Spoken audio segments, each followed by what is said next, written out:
Welcome back to Nigeria, the road to 2019. I am Christian Nogodo. Thanks for staying with us.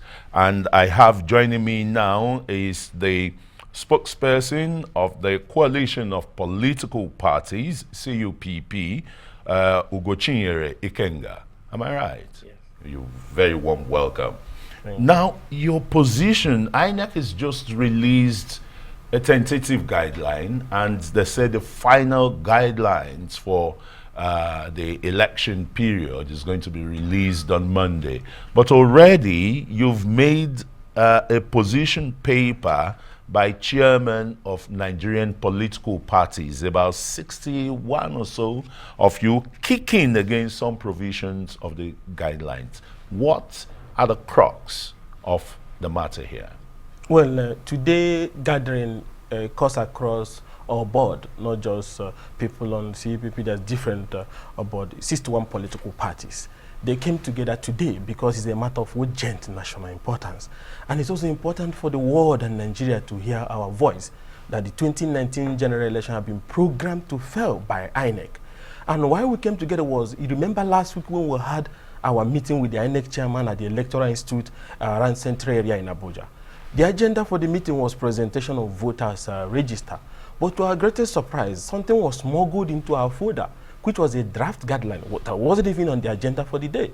We screamed, we raised alarm. We said, what is this doing here? This was supposed to have, our views are supposed to have been taken into consideration before arriving at this as key stakeholders, as required by the ECOWAS protocol. And when we saw the guideline, even without even wasting 30 minutes looking at it, we saw some obnoxious clauses, some changes that go to the very foundation of free and fair election. And one of them was the issue of changing the accreditation method that the country had been using. It's no longer about the issue of one of the commissioners, Zamina. No, it's also one of the issues. That's why I want to take the item. Yes, that was in the guidelines too. No, I want to. But I thought INEC has explained that pure and simple. No. Let me explain this to you. Okay. Why the gathering of 61 political parties happened today and why they rejected the draft guideline, which the INEC chairman is even going ahead from what we had to announce on Monday. In the guideline, he went without consulting the political parties and changed the accreditation method that the country have used in 2011, in 2015 general election, which is under section 8A of the 2015 guideline. You accredit separately and then you vote separately. And when he made this change, we were not even aware until we saw it at the meeting. He now introduced what they call CUPP, continuous voting and accreditation system, that is simultaneous accreditation and voting, which he has not tried nationally. He has just tried it 1 or 2 rerun election. And you are fully aware of Article 3 of the ECOWAS protocol that demands that electoral commissions must consult political parties and reach consensus on key issues that has to do with procedures for the election. Does the ECOWAS protocol override the Nigeria? Excuse me, does it override Nigeria's electoral Act 2010 as amended? And I'm coming to that. I'm listening. ECOWAS is conducting this election. Hold on. We are signatory to the ECOWAS protocol on good governance and democracy. But let's leave the issue. The issue of consulting political parties is a standard because we are the major, when I use the word major stakeholder in the electoral process. We are feeding the candidates across the country. If we don't feed candidates, INEC have no business. And you make a guideline. And you make a guideline. They are the regulators. You make a guideline that you are not the one using, that is going to influence us on the procedure of elections and how it transport. And let me ask you, let me tell you the most important reason why we are asking this. That's what you should ask me. If President Mohamed Buhari have not run away like somebody so scared and have signed the electoral act that was amended in 2018, we wouldn't even get to this point because that electoral act have some safeguard that would have produced free and fair election. He gave his reasons. Yes, hold on. And now that he have told us that the 2015 law is good for the election, we had expected INEC also to use some aspect of the 2015 guideline which will safeguard and ensure free and fair election. Let me tell you why we are asking for a separate form of accreditation. I make accreditation. After accreditation by 12 noon, you publish the total number of accredited voters, announce it to the hearing of everybody. Agents will sign, you give them copies, and then you open the ballot, the polling unit for voting. You know what this will do? If I have a copy of the accreditation by 12 noon, even if the talks invade and scatter the entire polling unit, everybody already have the total number accredited. Let me tell you how they change the result. For you to change the result and increase fair figures, you have to increase accreditation. But if these people know that accreditation figures is already known by 12 noon across the over 120,000 polling units in the country, that will reduce rigging. And I ask you here now, what is difficult with INEC and Professor Mahmoud Yakub allowing separate accreditation, the total number of accredited voters announced and a certificate issued to agent before you open ballot? Why do you want to do simultaneous voting and accreditation, knowing by afternoon not more people will be in the polling unit, the result can be manipulated, they can intimidate the people? But and when you have your agents, they are the polling units. Is it not the duty of the political parties to have their agents accredited? If I ask you, for example, the 61 political parties, have they submitted the names of their agents to all the polling units in the country as demanded by INEC? I'm coming to that. All political parties are submitted because it's not later than 14 days to election, so there's still a time they're doing that. Okay. The INEC does not have control of what happens at the polling unit.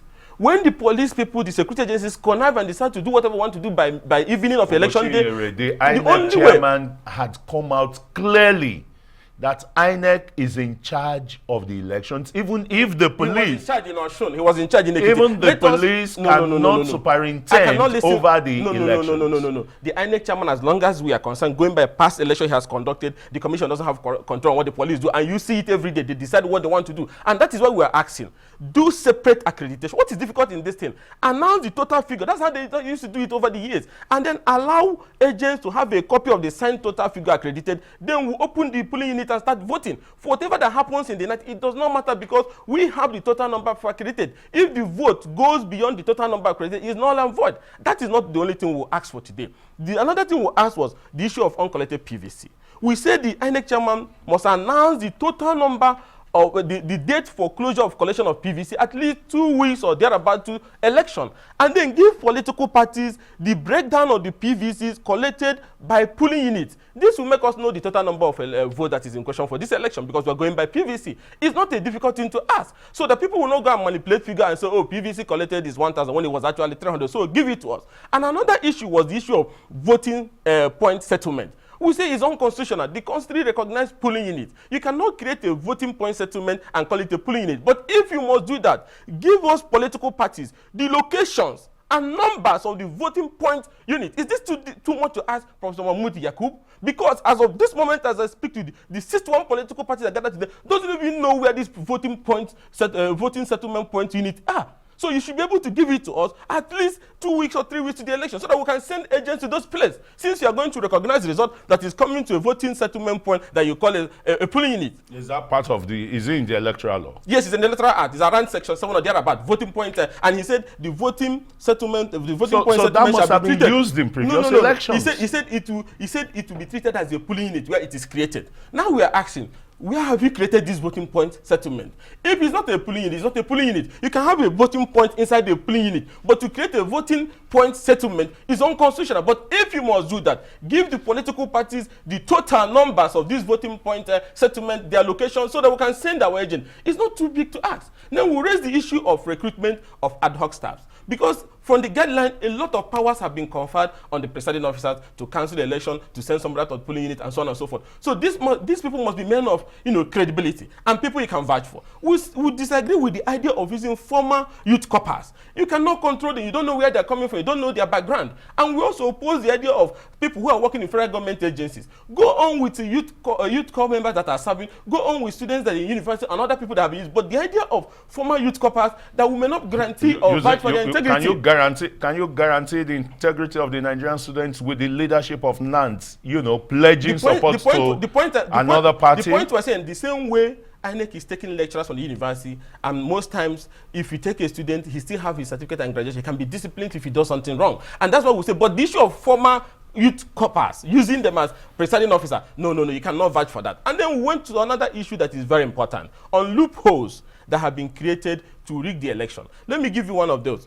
You see, people have been buying PVC. Nigerians have been wondering, how are they going to use it?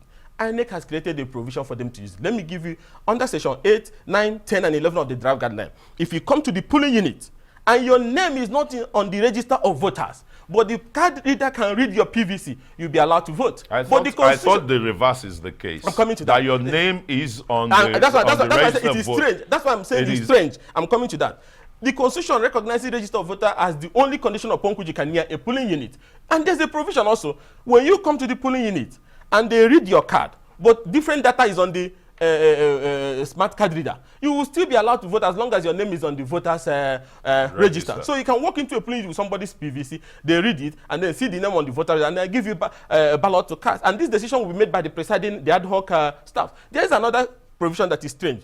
If you come to the polling unit and somebody have already voted with your name, and you prove that the person that cast that vote maybe was the wrong person, you are the actual person that's supposed to vote, they will also give you ballot to vote. So at the end of the day, you can see that the rantings, let me use that word with all due respect to the INEC chairman, about the issue of the efficacy of the candidate is nonsense, because you can vote with or without your name being on the register. And these are the things we raised, and these are the things we shouted last week. And he said he was going to call us and look at it, but he's about to announce the guideline on Monday. Such a voluminous document that is empty in credibility. And then we raise the issue of Amina Zakari.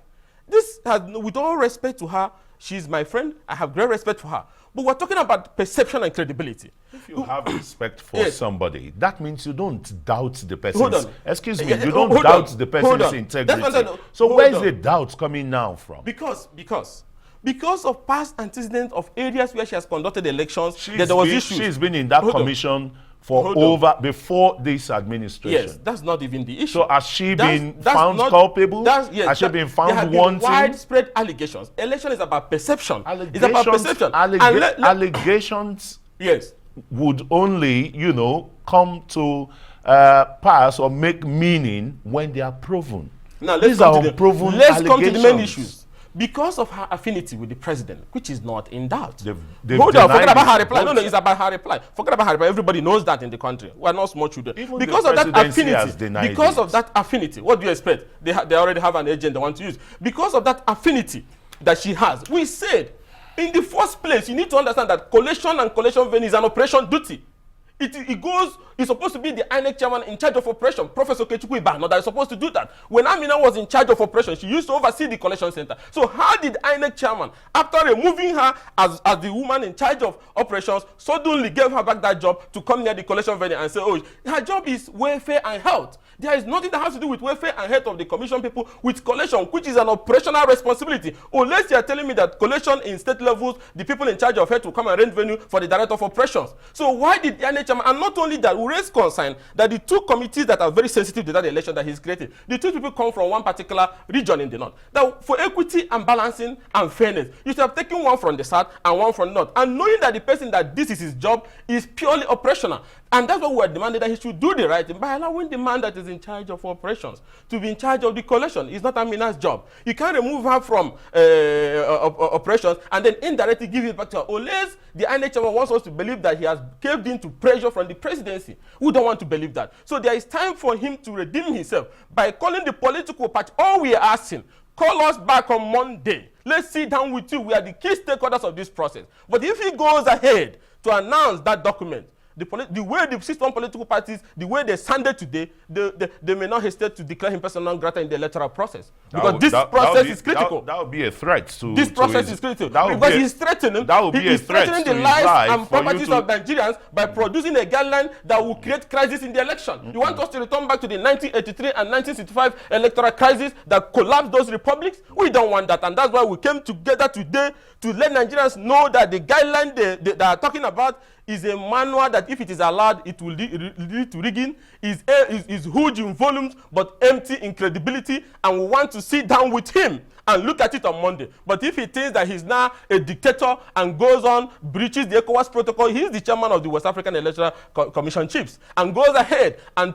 discard the ECOWAS protocol and other enabling laws, then we'll have no option than to let the country know. No, you have other means of, seeking redress than to, unilaterally. There's many means, like under Section 155. Say you're declaring him a persona non grata. Under Section 155 of the Electoral Act, on the issue, the section, the 153 that gives them powers to make this guideline. It also gives powers to political parties and to individuals who also feel aggrieved by the content of those guidelines to challenge it in court. Those are options we are exploring, but time is of essence here. What few days and weeks to the election. You can ask for expedited action. Yes, that is one of the options. But we cannot allow him to continue to misrepresent facts to make people feel they are going to have an election that will be free and fair when they are going to face the worst electoral crisis and violence ever as a result of loopholes that will lead to manipulations. But it doesn't seem as if the 61 of you going through this document, chairman of Nigerian political parties, that you have a plan B option. I mean, take away the declaration of persona non grata, because one, you don't even have the local standard to do that. If not, it will amount to, you know, a threat to life. So what plan B do you have? Not plan B. We have up to 7 plans. But like I told you, today is the first stage we met. We have resolved. We have signed the resolution. We have delivered to him around 2:30 today. It has been delivered to him and all the federal commissioners. We wait for him till Monday. He goes ahead and releases a guideline that does not have input of the key stakeholders and is empty in terms of credibility for the election. Then we will be able to take our decision on him. And when we are done, there's other stages. Like I told you, Section 155 gave provision for litigation to challenge that guideline if it's in conflict with the provisions of the law. And also we mobilize our people to understand that we cannot expect free and fair election from Professor Mahmoud Yakub-led INEC. Neither are we expecting to be protected by the Inspector General of Police, which you know as of this minute as I'm speaking to you, his tenure have expired. He has reached 35 years in service, but he's sitting right there at Force Headquarters and nobody is talking about it. The President spoke to you people. He still can order your arrest. The President spoke to you people the other time here and said he has had the cries of Nigeria. He will make an announcement soon. But we cannot wait at his pleasure. The law is clear. You have reached 35 years in service and you're supposed to leave. He has the pleasure as the president. No. We're talking about statutory. No, we're talking about statutory. Yes, statutory provisions. He has to make a pronouncement about it. That's Section 215 that gives him power to appoint an Inspector General of Police from among serving police officers. That's what we have expected him to do. But to allow a man whose tenure have expired as a police officer to be sitting as an Inspector General of Police as we run up to election and knowing his biased nature, and this guideline now, put all these things together, I will ask, is Nigerian people going to expect a free and fair election in 2019? There will be no free and fair election. And that is why, like I told you, we will mobilize our people to find a way to defend the sanctity of the ballot.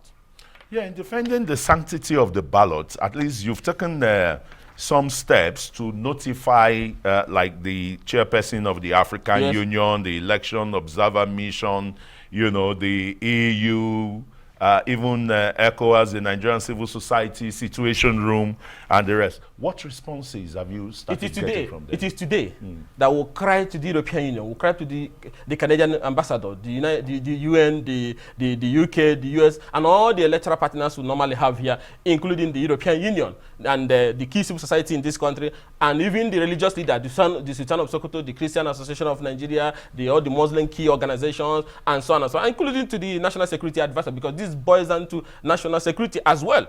It is today, and we believe strongly that, and also the National Peace Commission, because we signed a code to ensure a peace accord. But there cannot be peace when the process is flawed, even before we start. And that's why some parties were thinking of pulling out from the peace accord, because there cannot be peace on a situation whereby you have this kind of document. Now, by Monday, we expect to get response from them, both the foreign organizations and so on and so forth, because we need them to prevail on Professor Mahmoud Yakub, to listen to the voice of popularity and majority. We're talking about majority of the stakeholders in the electoral process, the political party that fuse this candidate. We are telling you, let us go with what our people know. Our people have used it in 2011, used it in 2015. The women in the village are used to accredit, wait, and then vote. And the only argument the INEC chairman is making, let me tell you that, oh, if you do that method, people may go and not come back. And I will say, wait a minute there. Election is about credibility, not about turnout. Even if it is 10 million people that comes out, but the process is credible, is okay. So don't use such business argument that, oh, they will go back and not come back. So you now want to return 1 billion figures that will not be credible. Which one is important, credibility or turnout? And we say credibility is more important. And I don't know why, let me say this, I don't know why this is difficult for Professor Mahmoud Yakub. Accredit, issue the total number of votes accredited to the agent, and open the polling unit for voting. Is there anything big about this process? If not, that you're up to something. Then if you're not up to something, then do the right thing. You don't want it simultaneously. Like I told you, because the president did not sign the 2018 amended electoral that would have safeguarded the process and even have provision for penalties. But won't it be saving time? No. That's like I told you. If you do accreditation from 8 a.m. to 12 like we used to do it, and then open the polling unit by 1 p.m. for voting, before 3 p.m. you have finished. And let me tell you why election will end up before even 6. When politicians who used to delay those results to wait for 6 p.m. so that the result from this zone will come, so that they will see the number you are leading and then hype the figure before they throw in. When they realize that with the total number of accredited voters, would they be holding the result from one region of the country before they to see how they can turn it in and then increase their figures? So this will make election to end fast and make our people who keep doing muchu by 1 midnight, they will not do it again, because all the agents of political party have the total number of accredited voters. And I'm a Christian, and I swear to God, I'm saying this not because I'm of opposition. I'm saying it because I know this will help our electoral process. And for President Mohammed, by refusing to sign the law, what option is left for us other than this? So if INEC chairman does not do that, it means that he's not ready for free and fair election, and will not work with him on this particular matter.